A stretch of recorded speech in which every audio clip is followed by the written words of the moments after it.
നമസ്കാരം, ഞാൻ മനോജ് നെടിയാക്കൽ. സംസ്ഥാനത്ത് കോഴിയിറച്ചിയുടെ വില കുതിക്കുന്നു. കിലോയ്ക്ക് 290 രൂപ. ക്രിസ്മസ് ന്യൂ ഇയർ കാലം കഴിഞ്ഞിട്ടും സംസ്ഥാനത്ത് കോഴിയിറച്ചിയുടെ വില കുതിക്കുന്നു. 1 കിലോ കോഴിയിറച്ചിക്ക് 280 രൂപ മുതൽ 290 രൂപയാണ് കോഴിക്കോട്ട് ഇന്നത്തെ വില. കിലോയ്ക്ക് 180 രൂപ വരെയാണ് ചില്ലറ വിൽപ്പന. ഒരു മാസത്തിനിടെ ഇറച്ചിക്കോഴിക്ക് 50-ലേറെ രൂപയാണ് വർദ്ധിച്ചത്. വരും ദിവസങ്ങളിലും വില കൂടാനാണ് സാധ്യത. 2 ആഴ്ച മുമ്പ് ബ്രോയിലർ കോഴി ഇറച്ചിക്ക് 200 രൂപയായിരുന്നു വില. ലഗോൺ ഇറച്ചിക്ക് കിലോയ്ക്ക് 230 രൂപയായി. സ്പ്രിങ്ങിംഗ് കിലോയ്ക്ക് 340 രൂപയായി വർദ്ധിച്ചു. വൻകിട ഫാം ഉടമകൾ കൃത്രിമ ക്ഷാമം സൃഷ്ടിച്ച് വില ഉയർത്തുകയാണെന്നാണ് ചെറുകിട വ്യാപാരികൾ പ്രതികരിച്ചത്. തമിഴ്നാട്ടുകാരുടെ നിയന്ത്രണത്തിലുള്ള വൻകിട ഫാം ഉടമകൾ കൃത്രിമക്ഷാമം സൃഷ്ടിച്ച് വില കുത്തനെ ഉയർത്തുകയാണെന്ന് വ്യാപാരികൾ ആരോപിച്ചു.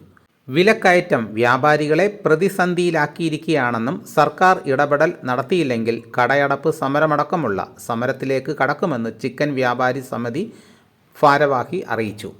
3 ആഴ്ച മുമ്പ് 170 രൂപയായിരുന്ന വിലയാണ് ഇപ്പോൾ 120 രൂപ വർദ്ധിച്ച് 290-ലെത്തിയത്. ക്രിസ്മസ് ന്യൂ ഇയർ ആഘോഷകാലത്ത് വില വർധനവ് പതിവാണ്. എന്നാൽ ഇത്തരത്തിലൊരു വില വർധനവ് ഇതുവരെ ഉണ്ടായിട്ടില്ലെന്ന് പറയുന്നു.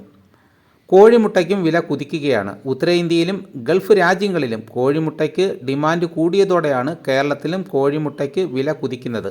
ചിലയിടങ്ങളിൽ ഒരു കോഴിമുട്ടയ്ക്ക് 10 രൂപ വരെയും ഈടാക്കുന്നുണ്ട്. ശബരിമല സീസൺ ആരംഭിച്ച ഡിസംബർ ആദ്യവാരം മുതലാണ് വിലക്കയറ്റം തുടങ്ങിയത്. നവംബർ പകുതിയിൽ കിലോഗ്രാമിന് 160 രൂപയുണ്ടായത് ജനുവരി ആദ്യമെത്തിയപ്പോഴേക്കും 290 രൂപയായി. സംസ്ഥാനത്തെ ഫാം ഉടമകൾ കോഴികളെ വിൽപ്പനയ്ക്ക് നൽകാതെ അനധികൃതമായി പൂഴ്ത്തിവെപ്പ് നടത്തിയാണ് വിലക്കയറ്റം ഉണ്ടാക്കുന്നതാണ് ചില്ലറ വ്യാപാരികളുടെ ആക്ഷേപം.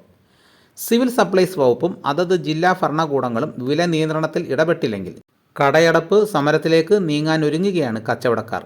കോഴിക്കോട് നഗരത്തിൽ പലയിടത്തും വിലക്കയറ്റത്തെ തുടർന്ന് കോഴിക്കടകൾ അടച്ചിടാനും തുടങ്ങിയിട്ടുണ്ട്.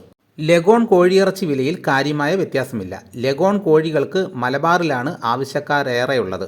ഇതോടുകൂടി വീഡിയോയുടെ പൂർണ്ണമാകുന്നു. എല്ലാവരും ലൈക്ക് ചെയ്ത് സപ്പോർട്ട് ചെയ്യണം. ആദ്യമായിട്ടാണ് ഈ ചാനൽ കാണുന്നതെങ്കിൽ സബ്സ്ക്രൈബ് ചെയ്യാൻ മറക്കരുത്. നിങ്ങളുടെ അഭിപ്രായങ്ങൾ കമൻറ്റായിട്ട് രേഖപ്പെടുത്തണം. ഈ വീഡിയോ എല്ലാവർക്കും ഒന്ന് ഷെയർ ചെയ്ത് കൊടുക്കണം. മറ്റൊരു വീഡിയോയുമായിട്ട് ഉടനെ എത്താം. എല്ലാവർക്കും എൻ്റെ നന്ദി.